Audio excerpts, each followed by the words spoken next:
Hi, my name is Tim and I'm an older person. I turned 65 in August, so I'm on a fast track to integrated care.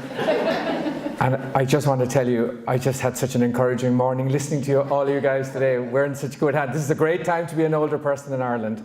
I just want to thank Siobhan, Diarmuid, Helen, and particularly my good friend from West Limerick, PJ. We both do have an advantage in life in that we're both from Limerick. A great start. The world is divided into people from Limerick and those who wish they were from Limerick. Oh, sorry, okay. Anyway, this is an amazing experience actually to be in the middle of this. You know, I spent nearly 40 years in the public service, and let's face it, folks, we do get a tough press. I suppose along the way I heard the old Hoary Hal Roach joke. I have 3 brothers, 2 still living and 1 in the civil service. I mean, this is typical of the kind of stuff we have to deal with. A good friend of mine, Una McPhillips, has just become Secretary General of the Department of Justice, well, acting, you know, and she was in front of the Dáil Committee yesterday. Can you imagine what it's like to be taking over that role at the moment? So the public sector, the public service, it's a tough enough place to be a lot of the time. People don't have very high expectations of us, you know, but of course that can be a great advantage. Well, I can tell you, if they were in this room today, they'd have people who have a different view. So it's great to see what's building. I totally agree with everything that Diarmuid said a while ago about every one of you in this room. You're all actually, the key word that you all are, whether you appreciate it or not, is you're all leaders. That's actually what you are. The title of my few words that PJ came up was Driving the Juggernaut, and that came from a kind of I took earlier, I had done about 37 or 8 years, and I bailed out about 7 years ago, just very briefly. Grew up in West Limerick, eldest of 12. I had to eat fast because otherwise you don't eat. Went to Maynooth, studied for the priesthood for years, jumped over the wall. It was called celibacy. So I better move along quickly. And that one, this is not a time to be talking about those matters, apparently. And then I was trying teaching for a couple of years down in Newbridge, and I thought, they're not quite having my work experience dictated by 30 teenagers, perhaps not. And then I decided to do something very radical, and I joined the civil service as an executive officer in 1974. And Civil Service Commission, good training, basics, and then I was tracking foreign affairs. It looked interesting, working in the embassy and all that kind of stuff and abroad. So I applied. It took me 3 goes to get in. Didn't make it the first 2 times, but in '79 I got in. I joined Foreign Affairs as 3rd Secretary, and my first posting was protocol, which is looking after visitations. And I was on duty at Dublin Castle in November '79 when a woman called Margaret Thatcher arrived in Dublin for her first European Council, and I was the young fella on duty at the door of the dinner that night in Ivy House, where they were having the dinner, so the heads of state and government. And I kind of really had a kind of gee, this is kind of cool, you know. I'm the only one standing. And when I went into the room at one point after the dinner, and they were all there, all the heads of state and government, bigs like Valéry Giscard d'Estaing. The first thing, by the way, to say now to healthcare professionals, you'll be horrified, the room was full of smoke.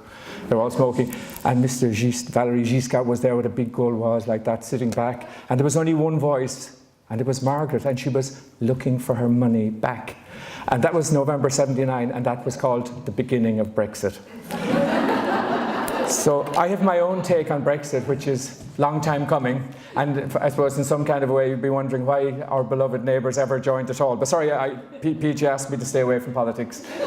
So we're in this amazing house, Farmley, and part of most of my career in foreign affairs, and afterwards, oh yeah, just to finish the quick tour, so you do your overseas postings. My one was in Germany in '82 to '86, the Irish Embassy in Bonn.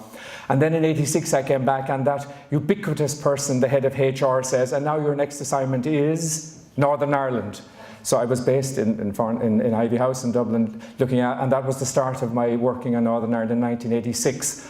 And I was on the security section, and my job was actually reporting, sadly, on the number of casualties that month and how they compared to previous years. It was a pretty grim job in many ways, and it was a very difficult time. That's 31 years ago, and it gets into the blood as an issue, and it's a privilege actually to work in your own peace process. And then for the rest of my career, the Northern Ireland issue was my main area, and I was part of the Irish government team on Good Friday. for the Good Friday negotiations. And then I was put in charge of cross-border cooperation. And then in this month in 1999, I got promoted Assistant Secretary, and I was sent to Armagh to be the first Secretary of the North-South Ministerial Council.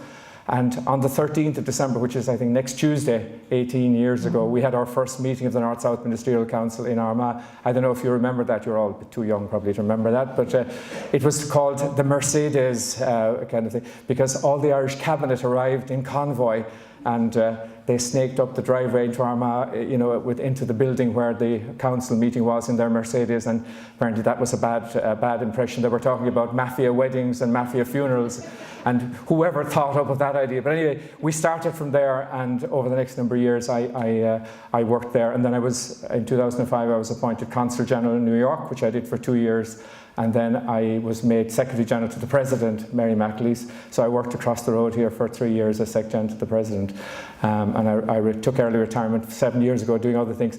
That's just a broad background. But the reason why I'm here is because I suppose I had nearly 40 years experience in the public sector, working in pioneering spaces, and then 7 years out. And I suppose the last 7 years have been a bit of a roller coaster, because can I just say to you, as an older person as well, and you're all young and mid-careers, actually, it's only when you leave the public sector that you realise what a privilege it is to be working for the state.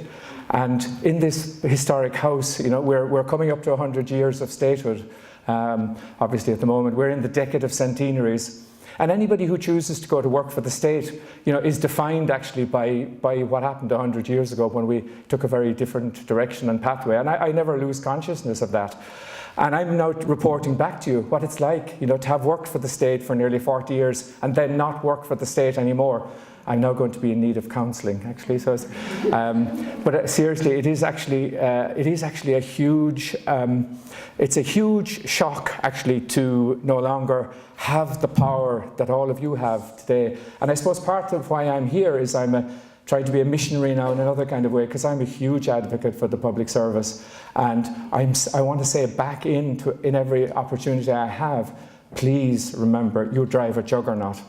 And we do have a responsibility. We are privileged. The other thing I've learned in the last 7 years, I do a bit of advisory work now with the private sector, including with startups. And guys, we have no idea what it's like to be trying to make payroll every month. We have no idea what the stress is. Is this business going to go under? And I have taken the investment, 5 million euros from other people's money, and now the business that I thought and sold to them as a dream and a vision 5 years ago is within a couple of days of going down the tubes. And the 14 staff that I have, how am I going to tell them I can't pay them by the end of the month? Lads, guys, we have no idea. Anything that we face in our day jobs as public servants, nothing compares to that. So that's another piece I've learned. So I'm saying back into us, we're privileged because of kind of that fundamental foundation. And then look at the energy in this room, look at the good that we can do. And I suppose I coined the phrase a couple of years ago, driving the juggernaut. So now I go around saying, tugging the sleeves of every public servant saying, you are really powerful because you represent the state and you drive a juggernaut, whatever role you happen to be in. And I suppose in my career, I was really lucky to end up working in our national peace process. And you see, when you're working in a peace process, like for most of you, there's no map, there's no blueprint, there's nothing that tells you what to do. I was sent to Armagh in the 2nd of December 1999 with absolutely no instructions whatsoever. Nobody said to me, Tim, I know this is a historic moment now, and here's the map for you, how you create the 7 new cross-border bodies that we now have to create. Nope. But of course, I'm a bit like Barbara Murphy. I'm a subversive. So I said, great. Now I have the chance to rub my hands together and make stuff happen. And I have a nice story about Farmley actually relating to, I was based in Armagh for 5.5 years, a real privilege to work there as a southern public servant for Limerick. I never thought that, I never got used to it actually. Every day I rubbed my eyes. But one day, Dr. Ian Paisley was at a meeting in Armagh City Hotel, and it was sometime late 2003, and he had just become the top dog in Northern Ireland. The DUP had overtaken the Ulster Unionists, and nobody knew what in the name of God are we going to do now, because it looks like it's all over. And I remember there was a famous interview by Tommy Gorman with Dr. Paisley after he became the top dog, and we all presumed it's over. Dr. No is now in charge. And Tommy Gorman said to him, I presume, Dr. Paisley, after everything you've said over the years, there is no possibility you would ever consider entering government with Sinn Féin. And we all expect that the answer is going to be never, never, never. But actually, you know what his answer was? I might have to pinch my nose. And we thought, oh my God, that's not a no. And game on. And a few weeks after that, I met him in Armagh. And we were sitting together in the lobby. We were going into a lunch. And of course, this is a bit of a coup now for me as a public secretary. I get a chance to meet Dr. Paisley. So I introduced myself, Tim O'Connor, Irish Government. And he nodded at me. But I don't think he heard who I was. And as it happens, about a week later, he was due to have the first meeting in London with our Taoiseach at the time, Bertie Ahern, which was going to be a historic meeting, the first time the DUP were formally sitting down with the Irish government, and it was going to happen in the Irish Embassy in London, neutral ground, and it was going to be very tense. And as we were walking into the lunch, I said to Dr. Paisley, I said, the Taoiseach is very much looking forward to meeting you next week. And then he kind of got it, and then he pulled me aside and he said, this meeting next week, he said, will you tell Bertie? He said, will you tell Bertie, for me, no socialities. What does that mean? And then no handshake. He said, just strictly business. Bertie will understand. He said, the media will be looking out for it, so just no socialities. And I said, okay, Dr. Paisley, I'll certainly pass on that message. So, and then as I was leaving, he said, no, you won't forget that message to Bertie for me. And I said, no, Dr. Paisley, I won't. So I got on to my colleague in the department and I said, Ian Paisley doesn't want to shake Bertie's hand next week because that'll be a bad photo op. So they arranged, when the meeting was set up inside the embassy, they arranged it in the room that he was going to be in. That when Dr. Paisley came into the door of the room, Bertie would already be sitting at the table on the other side, so it was possible just to wave like that, and everything was fine. Fast forward that was 2003. 4 years later, he's now the First Minister in Northern Ireland. Everything has been fixed up, and he's driving to a meeting with the Taoiseach. So as the First Minister, he's driving to Dublin for a meeting with the Taoiseach, which is going to take place in this house. So if you look up the record, it's there actually on the TV here in Farmley. And about a few miles out the road, they phoned ahead to say, Dr. Paisley will shake the Taoiseach's hand today. So there's this fantastic video, just outside there, they stopped the car about 30 yards back from the thing. The Taoiseach is at the doorway there, and you can see Dr. Paisley, oh, there's that man, I have to give his hand a good shake. And in that moment comes the handshake, which was, and all the way back from that. And I think that's kind of just an example of the progress we've made. But just in terms of a sort of trying to drive the juggernaut in the predictor space I was in, what I did basically is now I did have an incredible kind of backstop against me, because the Taoiseach said to me, now he said, up in Armagh, where you are, he said, if you see anything else apart from the day job that could be interesting and good to do, he said, have a go. Now that's what you'd call that's like a blank check. That's like telling Barbara Murphy that she has a complete blank check, PJ, for next year. Can you imagine? Chaos in Waterford. Sorry, Barbara. I think it's great. That's a compliment, I assure you.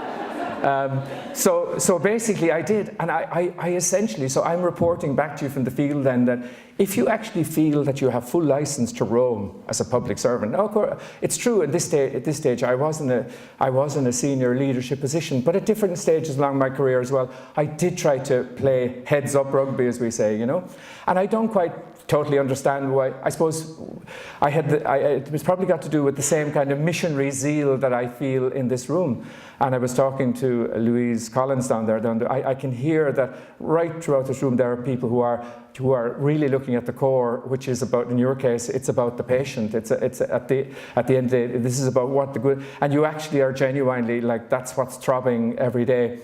But I think what I love about what you guys are doing now, what I hear now, what I see is you're actually driving across the barriers and the boundaries. And the good stuff in life comes out of the good stuff in life comes out of connecting with others. I have a little soundbite which is the most powerful force in human existence is nuclear energy, and that's a fusion. So I think that is the power of this. So we can never achieve the maximum just operating on our own. And what bothers me, I guess now, and I'm getting it at 65, the other thing that happens to you is you get a bit cranky. So I find myself a bit hearing myself saying things now I wouldn't have said in my 40s or 50s.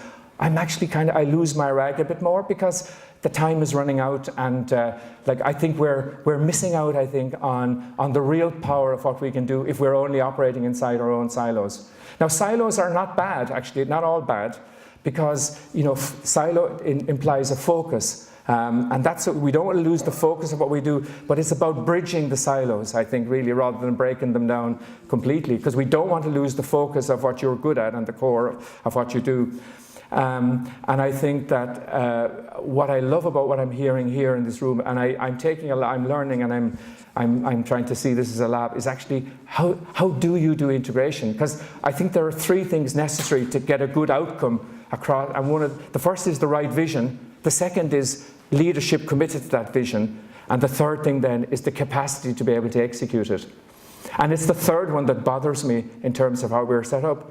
And I'm involved in projects at the moment. My life is divided in two now. I have a small advisory business that I ask to get paid for still, and then I have the other half of my life is voluntary, and I'm involved in quite a few voluntary projects. So I see, but the big thing is how you actually make that execution across what I call how do you turn the vertical into the horizontal? What you're describing, integrated care, is really about horizontal working, whereas we are actually all organised in a vertical way with our own. I'm listening very carefully to what you guys are doing, and it sounds to me like you're onto something here in terms of, and I think you have.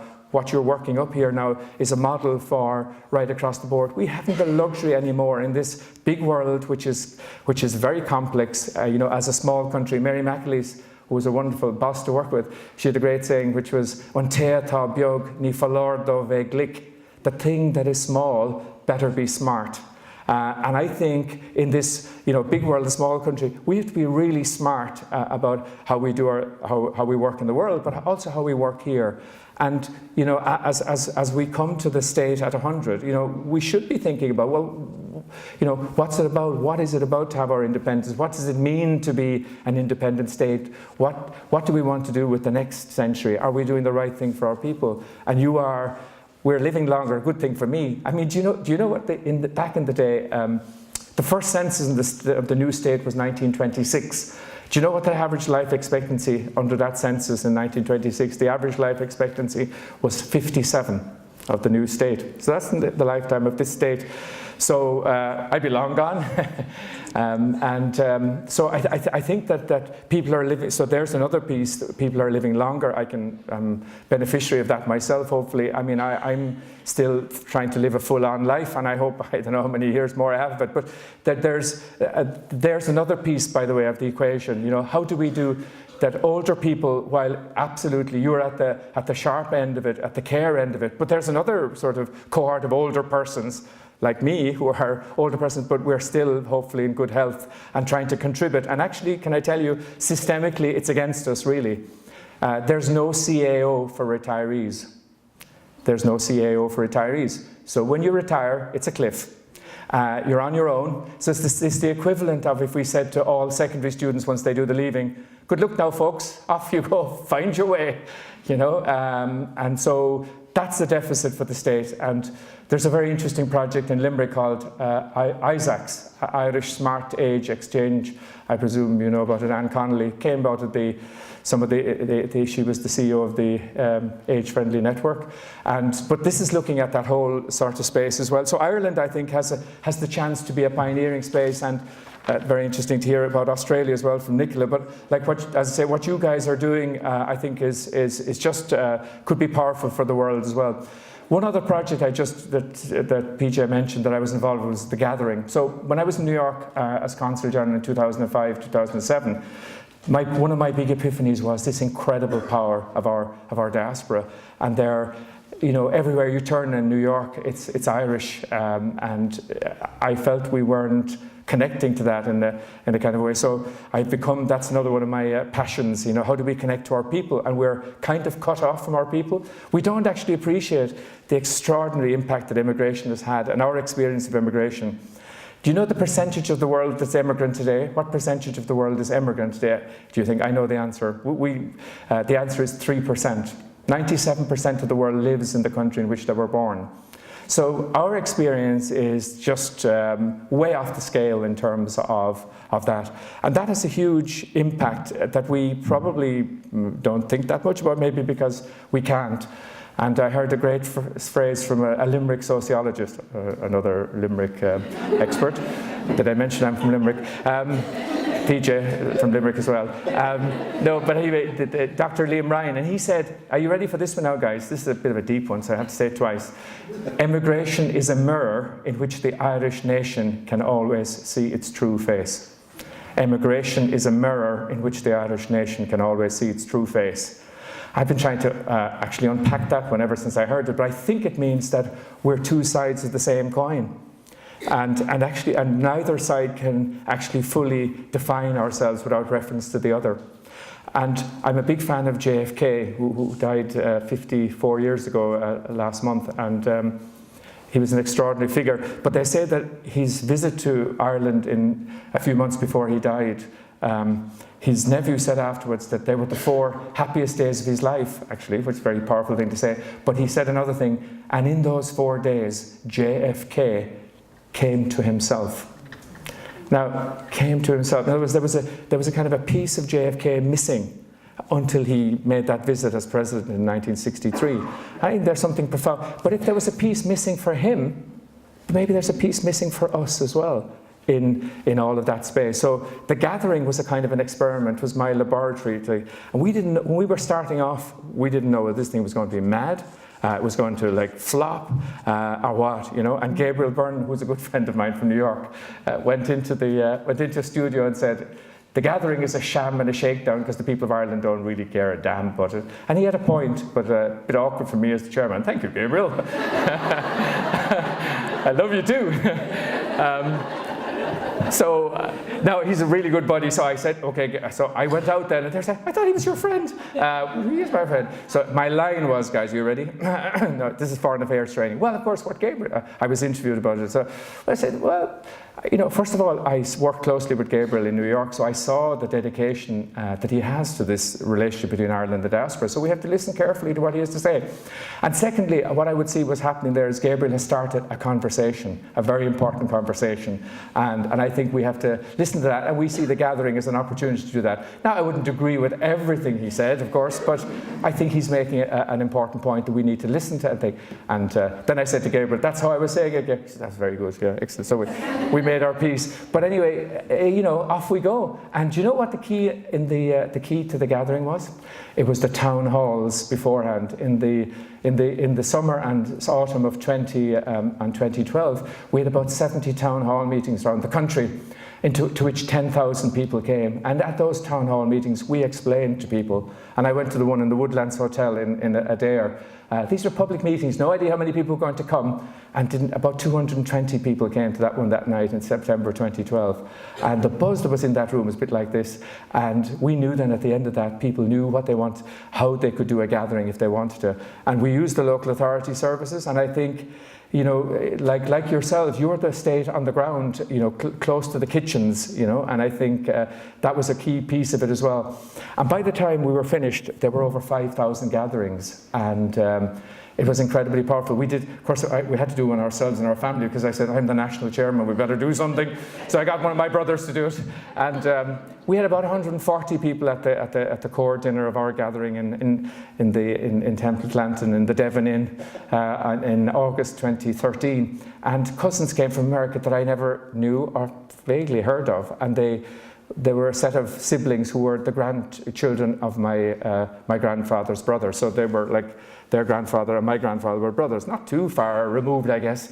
But one of them, who'd be about my age, was living in San Francisco, and he said to me, well, Tim, coming to Ireland was always on my bucket list, but I never quite got round to it. Then you guys invited me, and I said, I'm coming. So we're now connected to that family, and I just thought, what was the lesson there? The power of the invitation by the home place. Also mobilizing people. Do you know what? People were available to be mobilized for something authentic and good. So, you know, that was a big piece of the learning from that. Now, at the time, it was a terrible time in the country, 2012, down the tubes. You know, the IMF were still here telling us what to do. So it was very, very difficult. But actually, we found a way to an authentic project that involved people. So I would say to you that there is also an incredible power in every community. And I'm sure you know that anyway. I just want to finish with a few I suppose, general observations just in terms of sharing from my experience to you. And I am in awe of you now. I mean that sincerely. I love being in this room because mostly I'm around skeptics. A lot of the time, it's hard like to be a pioneer, isn't it? I mean, it's hard to be around people. Yawn, oh, the public sector, give me a break. You know, say, okay, sir, thank you, sir, and I appreciate your point. So I think that listening to her, I think the first thing, do you know the first thing, what is our currency? Trust. Trust is the key to everything you do. Do what you say what you mean, and most importantly, do what you say you're going to do, you know? And I think that, say, in my case, in the Northern Ireland process, working every day in a setting in Armagh where we were an integrated team of North and South, and some of my colleagues were Orangemen, a couple of the colleagues, so every day we had to live this reality now. And I could no longer look at the Orange Order as that crowd of people that beat drums on the 12th of July in the name of God. It was now my mate Tom Kerr at the front door of the building and saying, Tim, will you go back and get your coat? It's cold out there. So, you know, like, so there you are. So, and the way that we work together, and trust was the core. And so wherever you are, it has to be based on trust at every level. I would say that you're all leaders. Every one of you is leaders. So I think we have a capacity and perhaps a responsibility to, you know, I would say you, now I'm kind of preaching to the converted here because you sound all like you sound like you're doing that, is to examine like every day, you know, am I pushing the boundaries here? And I would say as well, do push the boundaries, push the envelope. Push the envelope. And, you know, there was an old phrase I learned in the North, which is ask forgiveness rather than permission. Okay, so, and I just think that, I suppose the other piece is that as we try to recover from the terrible thing that happened to us, the recession, which was a real wake-up call, you know, I think that there's probably, you know, mobilizing all of the assets of the state, including the voluntary sector and the private sector, you know, I do think that there's an extra onus on the state sector to walk the extra mile. I understand now better what it's like to be in the private sector and to understand how they view the state, how they look at you and us, you know, I used to be that person, and it's actually, they don't really understand us. They don't. There's a big gap, folks. There's a big gap. And I think we have to work harder to close it. Because that's part of the responsibility we take on when we only have to submit one invoice. And it always gets paid. And that's an amazing thing. So I would say to us that there's an onus on probably on us as public servants to walk that extra mile to do this. But having said all that, my final note is that as we face into the second century of statehood, you know, we've come such a long way, we've come so far, we've achieved so much, and it is really, you know, I'd be very excited about the future of the country, even though we're living in this complex world with Brexit and all the kind of things that are going on. It looks like Ireland has found a way to be in the sweet spot in that world between the foreign investment piece. And by the way, I would give great credit to our diaspora around the world, because they have been so much involved in all that. And part of the reason why Ireland is such a good base for foreign investment is because the foreign investors from outside are familiar with Ireland, you know, through our diaspora. So I suppose my plea would be to be thinking about that as well, thinking about diaspora. And maybe we could finish with a JFK quote, just to all of you, just before I do that, just to say, I do want to, as a citizen, my final would be to say back to you, thanks, for what you do. Thanks for your dedication and your mission. And on the days that you maybe are a bit downhearted and things take longer, do take encouragement from days like today. I'm very proud of you. And I suppose the JFK quote was simply one: ask not what your country can do for you, but what you can do for your country. Well, you guys are certainly answering that call. Thank you very much.